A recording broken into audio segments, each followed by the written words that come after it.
ورسوله رب اشرح لي صدري ويسر لي أمري واحلل عقدة من لساني يفقهوا قولي أما بعد. السلام عليكم ورحمة الله تعالى وبركاته. قال الله تعالى بعد أعوذ بالله من الشيطان الرجيم بسم الله الرحمن الرحيم شهر رمضان الذي أنزل فيه القرآن هدى للناس وبينات من الهدى والفرقان صدق الله العظيم. وقال النبي صلى الله عليه وسلم من قام ليلة القدر إيمانا واحتسابا غفر له ما تقدم من ذنبه أو كما قال النبي صلى الله عليه وسلم.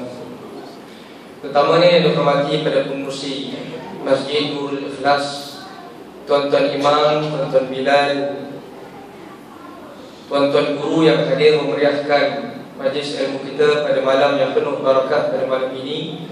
Seterusnya yang dikasihi pada seluruh muslimin dan muslimat, ibu-ibu, bapa-bapa, adik-adik, abang-abang dan kakak-kakak yang dirahmati oleh Allah Subhanahu wa taala sekalian. Alhamdulillah, pada hari ini kita mengungkapkan kesyukuran setinggi-tinggi, seinfinity kesyukuran yang tidak terhingga kepada Allah Subhanahu wa taala kerana pejam-celik mata kita tidur dan bangun kita pada hari ini, kita telah pun sedikit lagi akan menyelesaikan dan mempersiapkan diri kita di dalam menyambut bulan Ramadan. Selepas berakhirnya bulan Ramadan, insya-Allah kita akan menyambut satu perayaan Aidil Fitri. Perayaan kita ini kembali kepada fitrah apabila kita telah sebulan berpuasa. Muslimin dan juga muslimat yang diberkati oleh Allah Subhanahu wa taala. Bermula daripada 1 Ramadan kita berpuasa dan kita bertarawih memuji Allah Subhanahu wa taala dan juga berqiyamul lail sehingga ada dalam 15 Ramadan. Cumanya sekarang ni bila kita fikirkan kembali dalam 1 Ramadan, rasa sungguh kejap. Sungguh kejap masa yang berlalu. Bagi golongan-golongan yang merindui bulan Ramadan, bila dalam tempoh 10 malam yang terakhir, ia akan menggunakan tempoh masa tersebut dan juga dia akan menggunakan secukup-cukupnya untuk mengabdikan diri kepada Allah Subhanahu wa taala. Kenapa? Kerana dalam bulan Ramadan kita tidak tahu adakah ini bulan yang terakhir bagi kita yang kita sempat untuk bersama-sama dengannya, ataupun kita masih lagi diberikan peluang oleh Allah Subhanahu wa taala untuk menghadapi Ramadan yang akan datang. Kita tak tahu. Kalau inilah Ramadan yang terakhirnya, kita mengharapkan kepada Allah Subhanahu wa taala bahawa inilah bulan Ramadan yang terbaik yang boleh kita berikan kepada Allah Subhanahu wa taala. Muslimin dan juga muslimat yang diberkati oleh Allah Subhanahu wa taala, dalam kita menjaga bulan puasa kita daripada lapar dan dahaga, daripada melakukan perkara-perkara yang boleh membatalkan puasa, jangan kita lupa bahawa di dalam bulan Ramadan ini Allah Subhanahu wa taala inginkan perkara yang terbaik, amalan yang cukup ikhlas. Sebab apa yang disebutkan oleh Nabi sallallahu alaihi wasallam, man qama lailatul qadri imanan wa ihtisaban ghufira lahu ma taqaddama min dhanbi. Barang siapakah yang mendirikan malam-malam Ramadan, berqiyamul lail, malam Lailatul Qadarnya, iaitu mendirikan malam-malam di dalam bulan Ramadan dengan penuh rasa keimanan dan penuh rasa pengharapan pada Allah Subhanahu wa taala, dengan cukup penuh keikhlasan, Allah Subhanahu wa taala akan mengampunkan dosa-dosa kita. Dan kita lihat di sana juga, kita kena berfikir mengenai janganlah sesekali kita melakukan satu perkara di dalam bulan Ramadan yang boleh merosakkan pahala puasa. Kerana bagi mereka yang kadang-kadang hanyalah menahan lapar dan dahaga semata-mata, tetapi tidak menjaga matanya, yang tidak menjaga soal hatinya, yang tidak menjaga tangannya daripada melakukan perkara-perkara yang boleh merosakkan pahala puasa, apa yang dia dapat hanyalah lapar dan dahaga. Kami sha'im hazzuhu min shawmihi al-ju' wal 'atash. Berapa ramai golongan-golongan umat Islam yang berpuasa, tetapi di akhirnya hanyalah yang mendapat lapar dan dahaga. Na'udzubillah min zalik. Kita tak nak dalam 29 Ramadan yang kita cintai, yang kita harapkan sangat ini, kita harap-harap dalam lelah kita bermunajat pada Allah Subhanahu wa taala, biarlah di akhirat nanti Allah berikan ganjaran yang tak ternilai harganya. Tetapi takut-takutlah di dalam kita menjaga lapar dan minum, dalam keadaan kita tidak menjaga perkara-perkara yang lain, tetapi bila di hadapan Allah Subhanahu wa taala, alangkah ruginya kita apabila kita melihat pahala kita tidak memberi apa-apa manfaat. Sebagaimana yang Nabi sallallahu alaihi wasallam ingatkan kepada kita, man lam yada qaula dzuri wal amal bihi falaysa lillahi hajatun an yad'a ta'amahu wa sharabahu. Hadis ini kita kena pegang bahawasanya Nabi sallallahu alaihi wasallam mengatakan, man lam yada, barang siapa yang tidak meninggalkan qaula dzuri wal amal bihi, perkataan-perkataan, percakapan-percakapan yang buruk, yang keji, fitnah, mengumpat dan sebagainya, wal amal bihi, dan perlakuan yang zalim, yang tercela dan sebagainya, falaisa lillahi hajatun ayyada'a ta'amahu wa syarabahu. Sesungguhnya Allah Subhanahu wa taala tak menginginkan bagi mereka ini untuk berpuasa, menahan lapar dan dahaga. Allah Subhanahu wa taala tak menginginkan bagi mereka yang berada di dalam bulan puasa, tetapi dalam masa yang sama tidak boleh menjaga mulutnya, tidak boleh menjaga matanya, tidak boleh menjaga panca indera yang berada di dalam badannya dan sebagainya, semata-mata hanyalah menahan lapar dan dahaga. Mudah-mudahan di dalam baki Ramadan yang terakhir esok yang terakhir, mudah-mudahan kita berazam dan juga beriltizam pada Allah Subhanahu wa taala. Mudah-mudahan esok ini kita tutup dengan satu bulan, satu hari bulan puasa yang cukup bermakna, yang boleh memberikan kenangan yang termanis di dalam kehidupan kita. Muslimin dan juga muslimat yang diberkati oleh Allah Subhanahu wa taala. Hari ini kita nak sedikit pencerahan sedikit mengenai malam Lailatul Qadar. Malam Lailatul Qadar yang kita tahulah, kita tahu yang kita belajar, yang telah disebut oleh para alim ulama, bahawa maksud Lailatul Qadar terbahagi kepada dua. Yang pertama, Yaumul Lailatul Qadri, yang pertama dimaksudkan dengan malam kemuliaan. Qadar ini malam kemuliaan. Kenapa dinamakan malam kemuliaan? Kerana di sana juga adalah bersamaan dengan peristiwa nuzulul Quran, turunnya wahyu Allah Subhanahu wa taala yang pertama kepada junjungan besar kita Nabi sallallahu alaihi wasallam di Jabal Nur.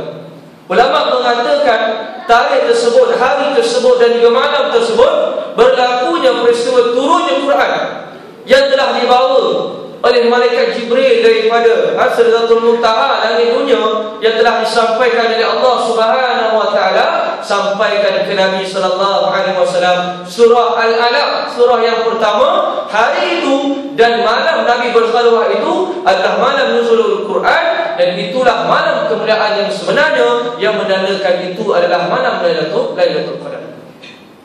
Kemudian definisi yang kedua, para ulama mengatakan bahawa malam Lailatul Qadar adalah malam di mana Allah Subhanahu wa taala meletakkan khitah, menetapkan dan juga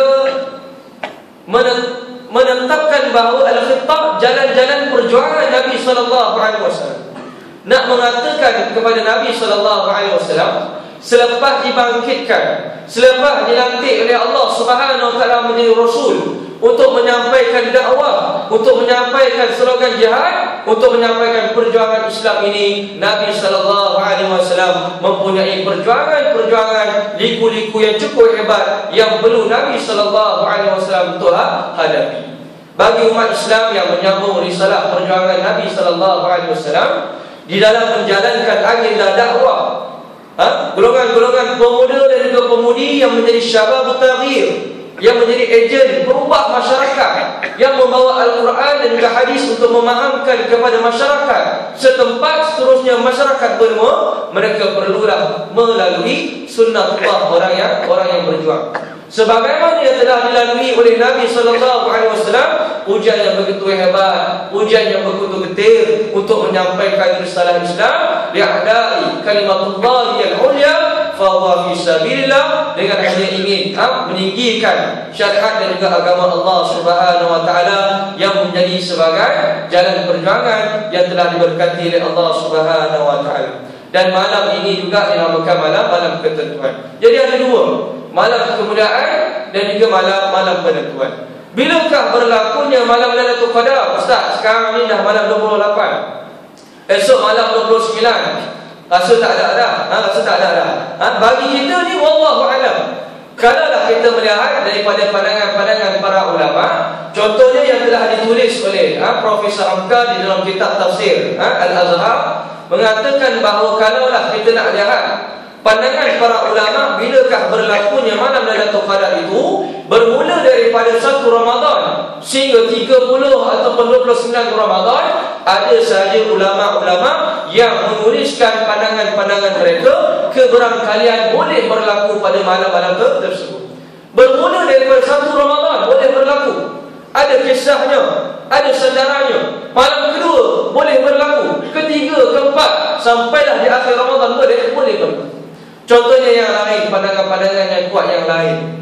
Contohnya pandangan daripada Abdullah bin Mas'ud, salah seorang daripada pandangan yang diambil untuk dibukukan di dalam tafsir yang begitu besar, iaitu tafsir Ibnu Katsir.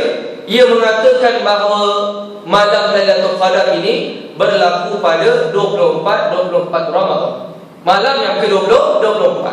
Dan kalau kita lihat Imam As-Suyuti rahimahullah ta'ala, yang mengatakan bahawa berlakunya bulan Ramadan, berlakunya malam Lailatul Qadar adalah pada malam 17 Ramadan, dengan peristiwa-peristiwa peperangan Badar yang besar yang telah disebutkan oleh Allah Subhanahu wa taala dalam surah Al-Anfal, Yaumul Furqan, Yaumul Taqal Jum'ah, hari yang berlakunya pembezaan di antara kebenaran dan juga kebatilan, iaitu malam yang mana berlakunya dua ketumbukan raksasa, tentera yang begitu besar yang bertemu, iaitu tentera Islam seramai 3 atau 13 orang dan juga tentera kafir sebanyak 1000 orang. Ada yang mengatakan dalam 950 orang di dalam peristiwa Badar Al-Kubra. Dan kita melihat pelbagai pandangan-pandangan ulama yang lain. Sedangkan ada juga para ulama yang mengatakan bahawa bulan Ramadan yang terkandung di dalamnya bulan Lailatul Qadar hanyalah berlaku sekali saja. Malam Lailatul Qadar berlaku sekali saja, iaitu malam di mana diturunkan Al-Quran kepada Nabi sallallahu alaihi wasallam. Jadi apa yang kita dapat di sini adalah malam keberkatan di mana berlakunya turunnya wahyu Al-Quran itu kepada Nabi sallallahu alaihi wasallam. Bagi kita ni hanyalah mendapatkan keberkatan bulan yang diturunkan oleh Allah SWT Al-Quran, yang barang siapa yang berada di dalam bulan tersebut, malam tersebut, di mana dia bangun dan berqiyamul lail, bermunajat pada Allah Subhanahu wa taala, ganjarannya lebih baik dan lebih baik daripada 1000 bulan yang telah disebutkan oleh Allah Subhanahu wa taala. Muslimin dan juga muslimat yang diberkati oleh Allah Subhanahu wa taala, kita pegang dengan hadis Nabi sallallahu alaihi wasallam, apabila Nabi sallallahu alaihi wasallam melipat gandakan amalan Nabi sallallahu alaihi wasallam, terutamanya pada 10 malam yang terakhir, sehinggalah Nabi sallallahu alaihi wasallam mengejut, membangunkan ahli keluarganya untuk bangun dan berqiyamul lail di dalam 10 malam yang terakhir. Jadi bagi kita ni, kita tak tahu malam Lailatul Qadar mungkin boleh berlaku pada malam ini, boleh berlaku untuk yang terakhir esok hari, boleh berlaku. Tetapi semuanya adalah menjadi ketentuan Allah Subhanahu wa taala dan menjadi rahsia Allah Subhanahu wa taala untuk diberikan dan dikurniakan kepada seluruh umat Islam. Jadi kita harapkan kepada Allah Subhanahu wa taala, mudah-mudahan kita berharap sangat, mudah-mudahan bila malam Lailatul Qadar ini berlaku, kita harapkan sangatlah Allah Subhanahu wa taala mengurniakan kekuatan kepada kita untuk bangun, untuk bangkit, berqiyamul lail, menghidupkan malam-malam kita dengan bermunajat pada Allah Subhanahu wa taala dan bertaubat pada Allah Subhanahu wa taala. Muslimin dan juga muslimat yang berkati Allah Subhanahu wa taala, yang terakhir, selepas ini insya-Allah dalam sehari dua ini kita akan menyambut perayaan Aidul Fitri, perayaan di mana kita ini kembali ke arah fitrah, ke arah suci bersih, kepada mereka-mereka yang telah mendapat ketakwaan di sisi Allah Subhanahu Wa Taala, yang menjaga ibadah puasanya. InsyaAllah bagi kita yang berada di dalam Masjid Nurul Ihsan dan Nurul Ikhlas ini, InsyaAllah lah kita semua akan kembali dalam keadaan fitrah pada Allah Subhanahu Wa Taala pada satu Syawal, insyaAllah. Sebab itulah dinamakan sebagai Aidul Fitri.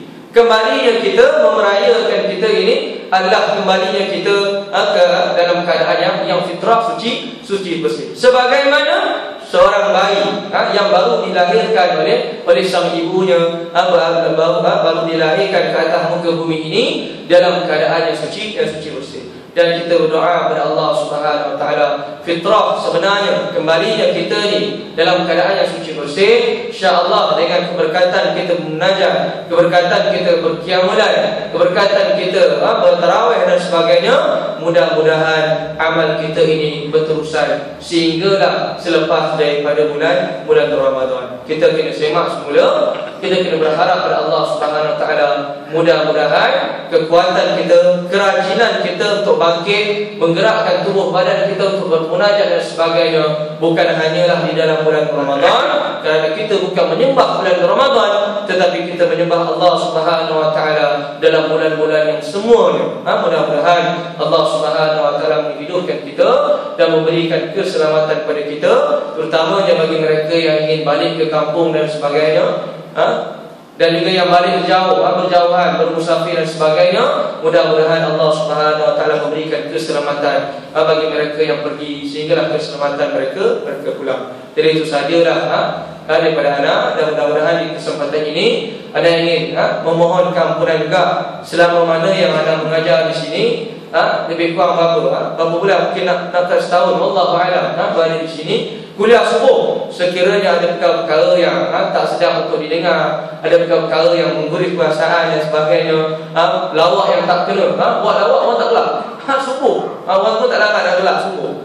Jadi itu sajalah, anda mohon keampunan. Mudah-mudahan Allah Subhanahu Wa Taala menjadikan keberkatan kita yang tidak terhingga pada malam ini dan juga pada malam-malam yang lain.